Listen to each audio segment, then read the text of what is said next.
Guys, did you know that learning 2 languages at the same time can make you up to 80% slower? Well, at least that's what Olly Richards says. And Olly isn't some random language learning influencer either. He has years of teaching experience, postgraduate training in applied linguistics, and in his video he actually uses concepts like psycholinguistic interference and cognitive load theory to support his argument. And boy do I love it when content creators use actual science instead of pulling claims out of somewhere demonetizable. So I watched his video, I checked the research, and the thing is, he's not entirely wrong. But obviously there is a reason why I gathered you here today. For brevity, I'll only show selected extracts of the video, but if you want to watch the full thing, it's gonna be in the description box below. And in the meantime, let's see what Olly has to say. In this video, I'm going to show you why learning 2 languages at the same time kills your progress. So I had decided to learn French and Spanish at the same time when I started learning languages for the first time. I spent months barely getting anywhere with either of them, and I would do a lot of studying, but I had nothing to show for it, and I certainly could not speak either of those languages. Here's what I did not understand back then. Your brain is not a computer that can just run 2 programs at the same time. When you're learning a language, it's building entirely new neural pathways. That is hard work, even with 1 language. But when you try to learn 2 at the same time, well, you split your brain's resources straight down the middle. So first of all, we're starting with Olly's personal experience, which is totally valid, no problem here. But it's important to remember that one person's experience cannot automatically get promoted to a universal law of language learning. There are so many other factors that could have affected his progress. For example, how much time did he even spend learning these 2 languages? What methods did he use? Were French and Spanish the problem, or was 20-year-old Olly just winging it? One thing I do want to clarify though, just so we're on the same page, is that learning 2 languages at the same time doesn't mean you're literally studying both at once. You could do French today and Spanish tomorrow. Now, I'm not denying that there can still be some extra mental load because the languages can interfere with each other. But Olly makes it sound like your brain is constantly fighting for its life, and I think that's a little bit dramatic. And don't worry, we'll go back to interference later in the video. As for splitting your brain's resources straight down the middle, I mean, I guess I kind of get what he means. If you're learning 2 languages, you're dividing your time, attention, and effort between them. But I don't quite see how you're dividing your brain's resources in half. That part is unclear to me, so if anyone understood, let me know in the comments. Also, I'm just realizing now that Olly is in his 40s. What? Olly, respectfully, drop the skincare routine because it's way better than mine. Every time you sit down to study, your brain has to figure out which language you're using, load the right system, and then suppress the other one. It's exhausting and incredibly inefficient. The result? Your progress slows down to an absolute crawl. So whereas you might have been able to reach conversational French in 6 months, now you're looking at a year, maybe longer, because half of your mental energy is spent just trying to keep the languages separate.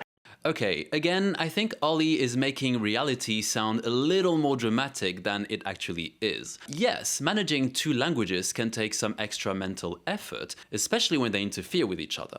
But there's also something called the adaptive control hypothesis, which basically suggests that the more your brain has to manage multiple languages, the more it adapts to those demands. Now, to be fully transparent, that research mostly comes from bilinguals who regularly use 2 languages.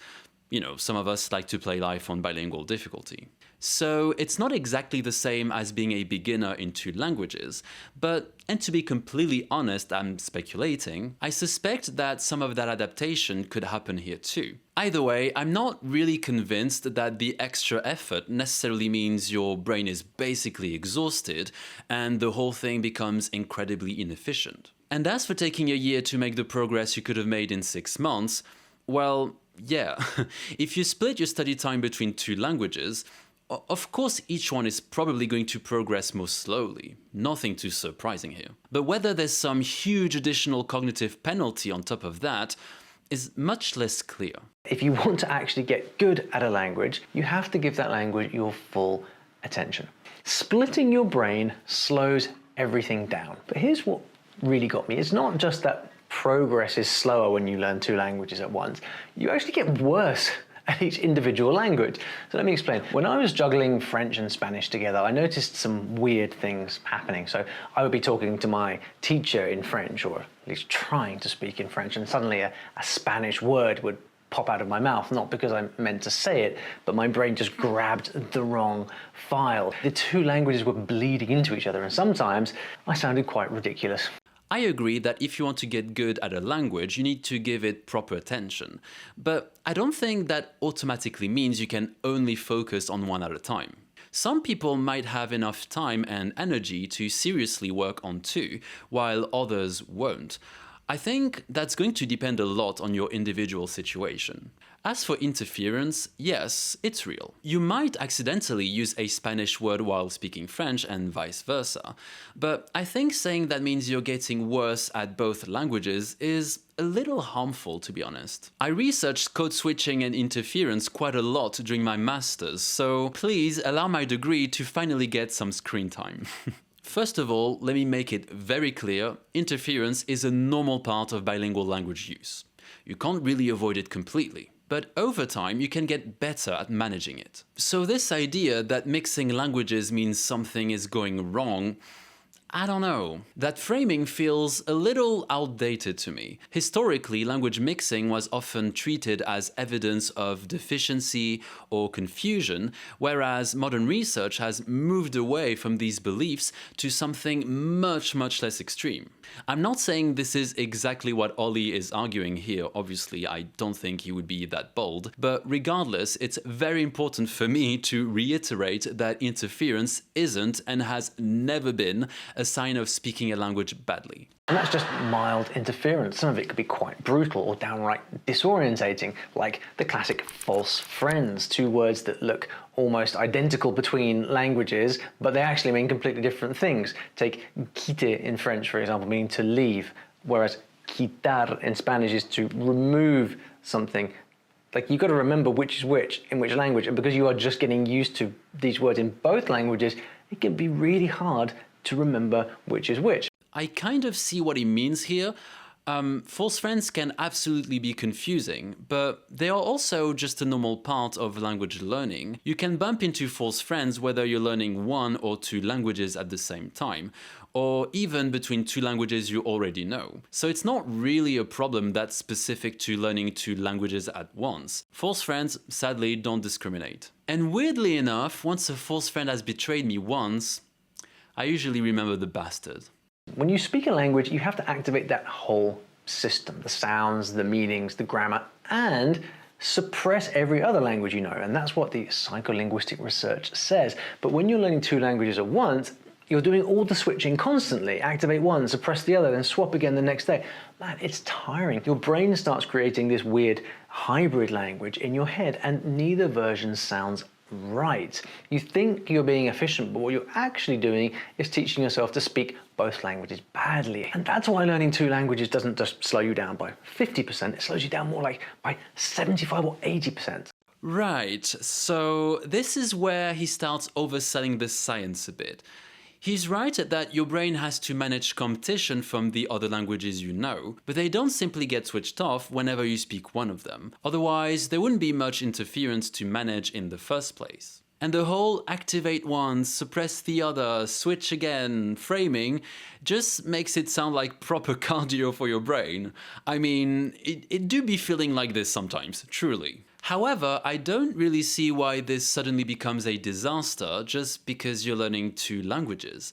If your native language is English and you're learning French, you're already managing the two, which, granted, can be confusing. Then add Spanish to the mix and sure, there may be more competition, but that doesn't mean your brain immediately starts giving you blue screens of death.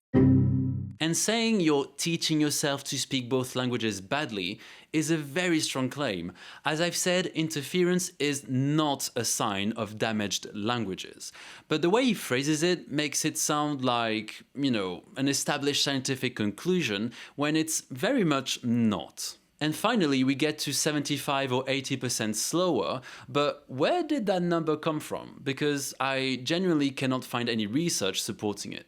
I know exactly what you are thinking right now. Ollie, what if I just learned two languages from completely different language families, say Japanese and French, or Arabic and Spanish? Surely that solves the problem, does it not? And I thought exactly the same thing when I first heard about it. It sounded genius, honestly, but then I stumbled across something called cognitive load theory, and it completely changed how I understood this whole mess. Your working memory can only handle so much at one time. So, cognitive load theory is basically the idea that our working memory can only handle so much information at once, and if you overload it, learning becomes less efficient. That's the gist of it.